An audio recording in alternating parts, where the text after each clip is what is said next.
به نام خدا. سلام، من فاطمه میرشایی هستم. پارت 9 کمالگرایی مضطرب. صداهای آزاردهنده را شناخته و به آنها بی‌اعتنا باشید. کمالگرایی خسته کننده است. این حرفی است که ما از زبان مراجعینمان هنگام صحبت در مورد استرس‌ها، اضطراب‌ها، ترس‌ها، نگرانی‌ها، اما و اگرها و بدترین سناریوهای ذهنیشان میشنویم.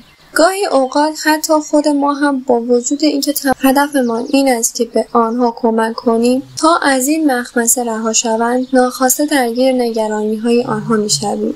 ممکن است مراجعه کننده نزد شما بیاید و نگرانی خود را اینگونه بازگو کند: من 17 حیوان خانگی دارم و نگرانم بمیرم و وقتی مردم آنها روی جنازه در حال نابودی من جشن و پایکوبی کنند. این مشکل مراجعه کننده برای شما نیز عجیب خواهد بود و شاید شما نیز در حل این مشکل با چالش مواجه گردید.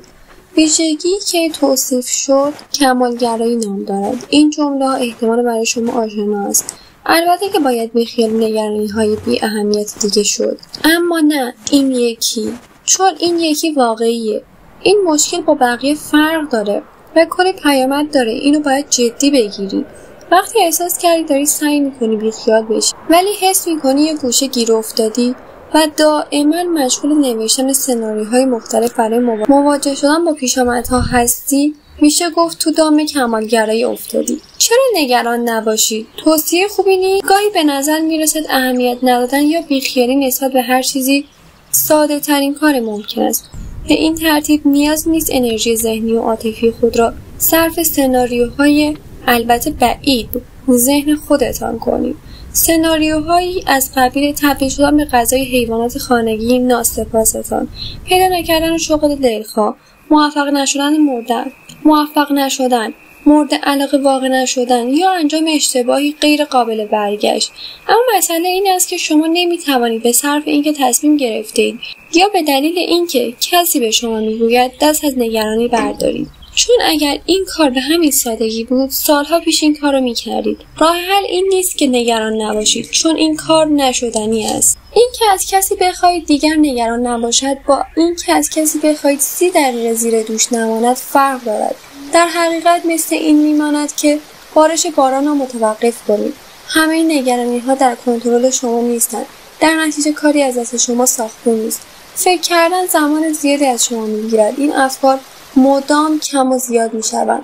شما می توانید برای اینکه از شر این افکار خلاص شوید جملاتی تأکیدی را تکرار کنید یا یک فهرست خرید آماده کنید تا به خواب بروید، اما اینها کمکی به شما نخواهند کرد. افکار برمیگردند: من شکست خوردم، من هیچ وقت کافی نیستم. حتی اگر ساعتها با این افکار دست و پنجه نرم کنید یا از جملات مثبت استفاده نمایید، این افکار شما را رها نخواهند کرد. برای مثال ممکن است قادر به انتخاب مقصد سفری که در پیش دارید نباشید، چون نمیدانید انتخاب درست چیست. حتی بعد از ساعت‌ها جستجو در بلاگ‌های سفر، خواندن صفحات دانشنامه آزاد و بحث با همسر خود، این افکار سرسخت هر کار بخواهند می‌کنند. تلاش برای خلاصی از آنها مثل دور انداختن اشیایی از خانه که دیگر برای شما لذت بخش نیستند. نه تنها کارآمد نیست بلکه موجب تشدید آنها می‌شود. با این حال شما به این کار ادامه می‌دهید. علت این رفتار شما این است که افکار را جدی گرفته‌اید. بله، دقیقاً همین است. شما فکر می‌کنید گوش دادن به صدایی که در سر شما غوغا می‌کند معمولاً باعث زنده ماندن و سلامتی شما می‌شود. با دیدن چراغ قرمز توقف کنید. نزدیک لبه پرتگاه نشوید. سبزیجات بیشتری بخورید. اما مشکل اینجاست که گوش دادن به این توصیه‌های ذهنی همیشه مفید نیست. حتی ممکن است متوجه این غیر مفید بودن آنها نشوید، چون عادت کردید زندگی خود را بر اساس افکار به ویژه قوانین و پندارها سازماندهی کنید. برای مثال، هر بار که به رستوران می‌روید نیازی نیست قوانین و مقررات آن را مجددا یاد بگیرید و تنها کاری که می‌کنید پیروی از قوانینی است که قبلا آموخته‌اید. حال ممکن است به رستوران خاصی بروید و جو آنجا سبب گردد رفتارهای خود برتر بینانه و نادرستی نسبت به کارکنان از خود بروز دهید. بهتر در چنین موقعیتی از آزمون و خطا استفاده کرده و به جای تحلیل و وسواس‌گونه موقعیت جدید اجازه اشتباه به خود بدهید.